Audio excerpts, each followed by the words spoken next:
आप सभी साधकों को प्रणाम। आप में से बहुत सारे साधक हैं जो गलत तरीके से ध्यान की शुरुआत करते हैं, जिस कारण वह जीवन भर ध्यान को ढोते ही रहते हैं, ध्यान में सही प्रकार से प्रगति नहीं कर पाते हैं। ध्यान की शुरुआत तो वह बहुत ही उत्साह के साथ करते हैं, किंतु कुछ ही दिनों में हतोत्साहित होकर ध्यान को छोड़ देते हैं। गलत तरीके से अभ्यास के कारण उनको बहुत सारी शारीरिक एवं मानसिक व्याधियां प्रभावित करती हैं, जैसे कि उनके पैर, घुटने एवं पीठ दर्द करने लगते हैं और मन अधिक विचलित रहने लगता है। वह जितना अधिक स्थिर बैठने का प्रयास करते हैं, उनका शरीर उतना ही अधिक झूलने लगता है। वह जितना अधिक विचार शून्य होने का प्रयास करते हैं, विचार उनको उतना अधिक प्रभावित करते हैं।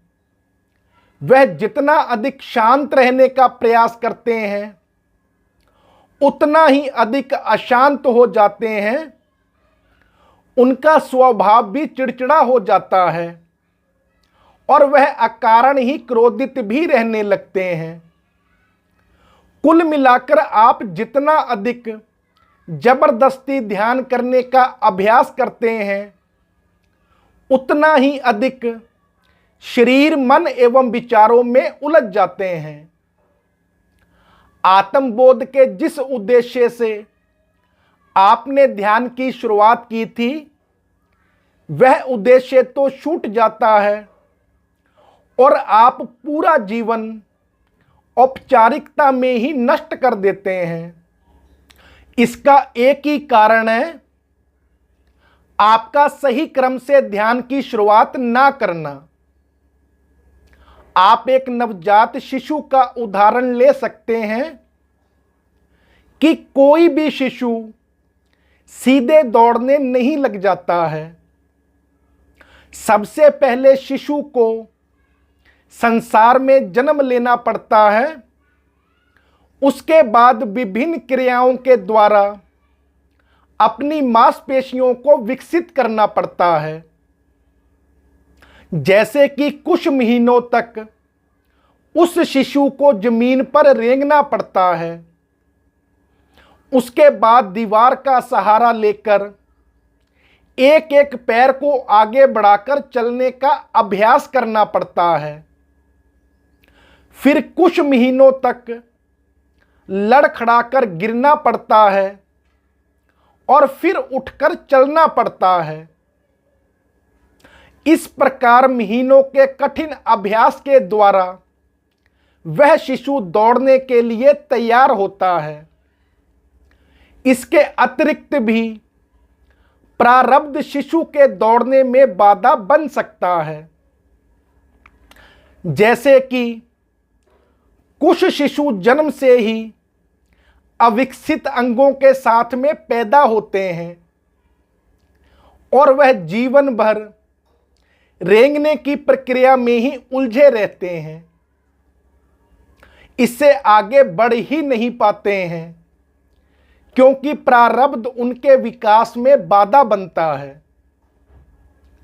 आपने देखा होगा कि बहुत सारे बालक लूले, लंगड़े तथा और भी बहुत सारी शारीरिक अशुद्धियों के साथ में जन्म लेते हैं।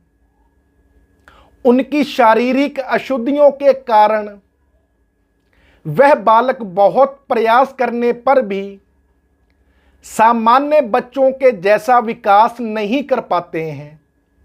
ठीक उसी प्रकार ध्यानी साधना की ध्यान साधना पर भी उसके पूर्व जन्मों के अनुसार प्रभाव पड़ता है, क्योंकि प्रत्येक जीव अपने प्रारब्ध के अनुसार ही जीवन धारण करता है। प्रारब्ध पर विस्तृत चर्चा हम अगले वीडियो में करेंगे, क्योंकि यह विषय ध्यानी साधकों के लिए बहुत ही महत्वपूर्ण है।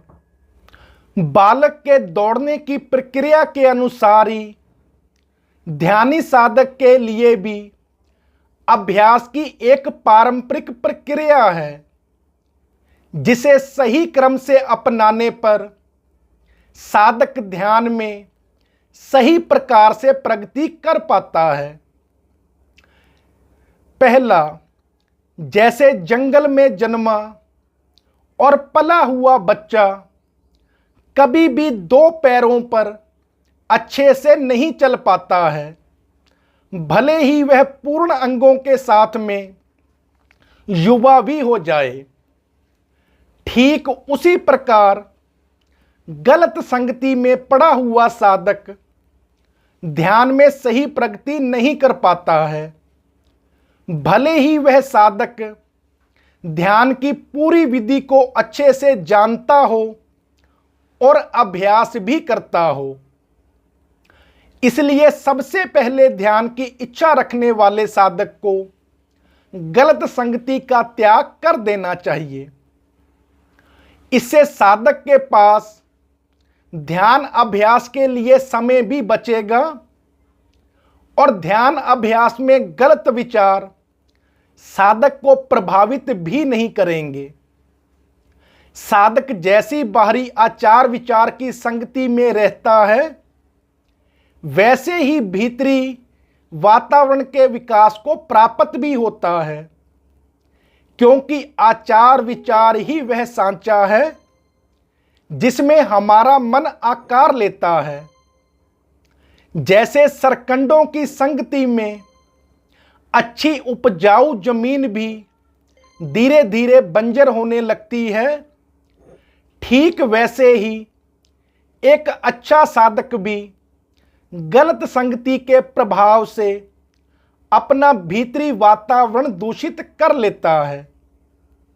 इसलिए ध्यान के इच्छुक साधक को सबसे पहले गलत संगति का त्याग कर देना चाहिए, ताकि अपने भीतर के वातावरण को ध्यान के लिए स्थिर एवं उपजाऊ बना सके।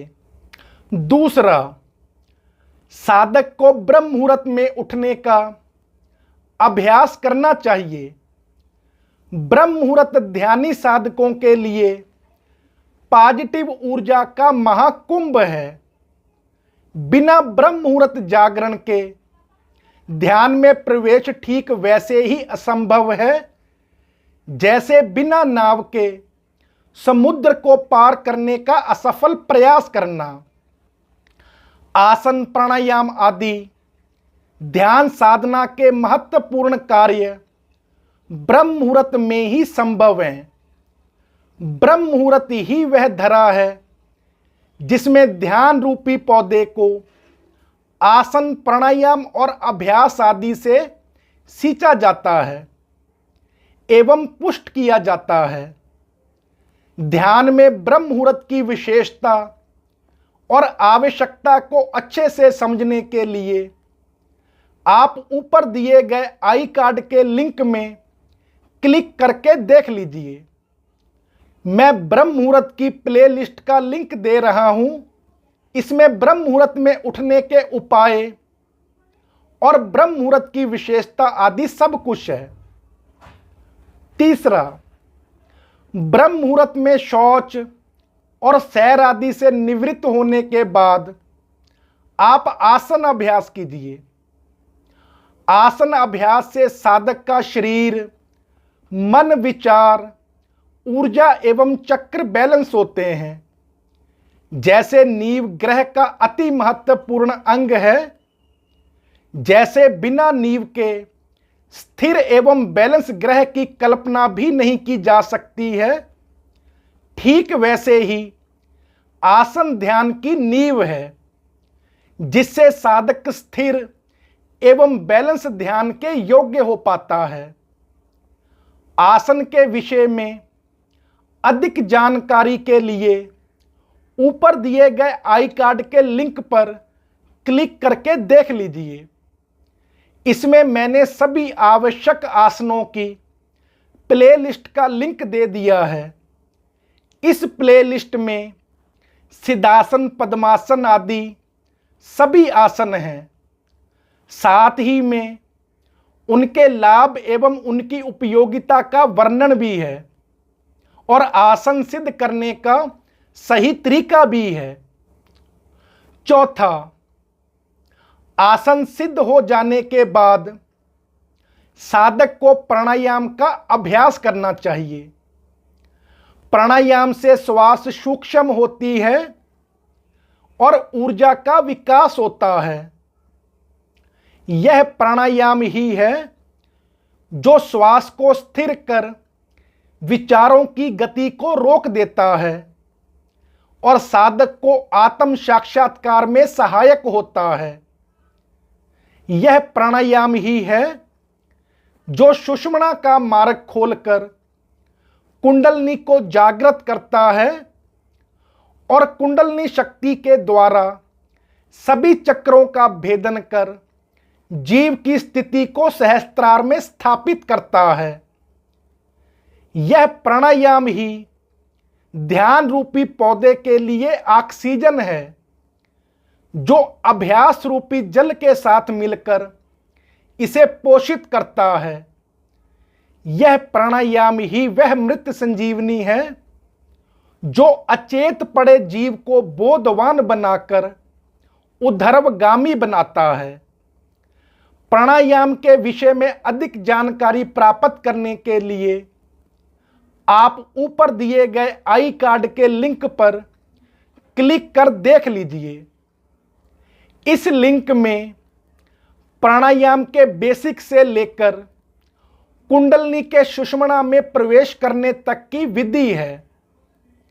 इस वीडियो में कपालभाति, भस्त्रिका से लेकर सानुपात पूर्ण विधि का वर्णन है।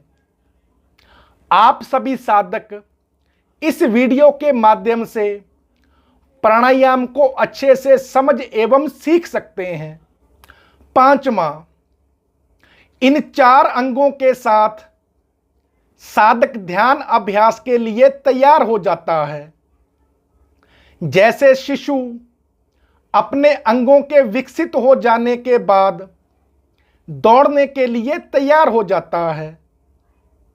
जैसे बीजारोपण से पहले भूमि को जुताई आदि साधनों से तैयार किया जाता है जिससे कि बीज से पौधा तथा पौधे से वृक्ष बनने की प्रक्रिया अच्छे से संभव हो सके, वैसे ही ध्यान अभ्यास से पहले सुसंगति, ब्रह्म मुहूर्त, जागरण आदि साधनों के द्वारा भीतर के वातावरण को तैयार किया जाता है जिससे कि सहज ही ध्यान विकसित होकर घटित हो जाए।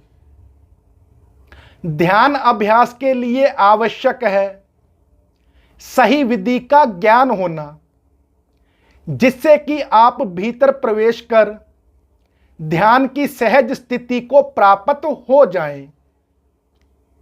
ध्यान की पूर्ण एवं सही विधि प्राप्त करने के लिए आप ऊपर दिए गए आई कार्ड के लिंक पर क्लिक कर देख लीजिए। इस लिंक में मैंने ध्यान अभ्यास की पूर्ण जानकारी का प्लेलिस्ट दे दिया है। इस प्लेलिस्ट में ध्यान के प्रथम दिन के अभ्यास से लेकर आत्मबोध तक की पूरी जानकारी है। मुझे पूर्ण विश्वास है कि आप सभी साधक ध्यान की शुरुआत के सही क्रम को अच्छे से समझे होंगे। इस क्रम से अभ्यास करने पर साधक की 100% प्रगति सुनिश्चित है।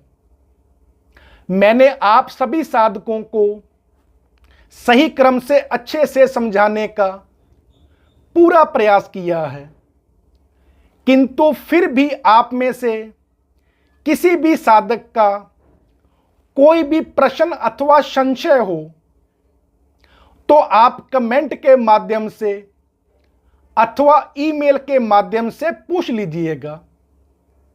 आप सभी साधकों को प्रणाम।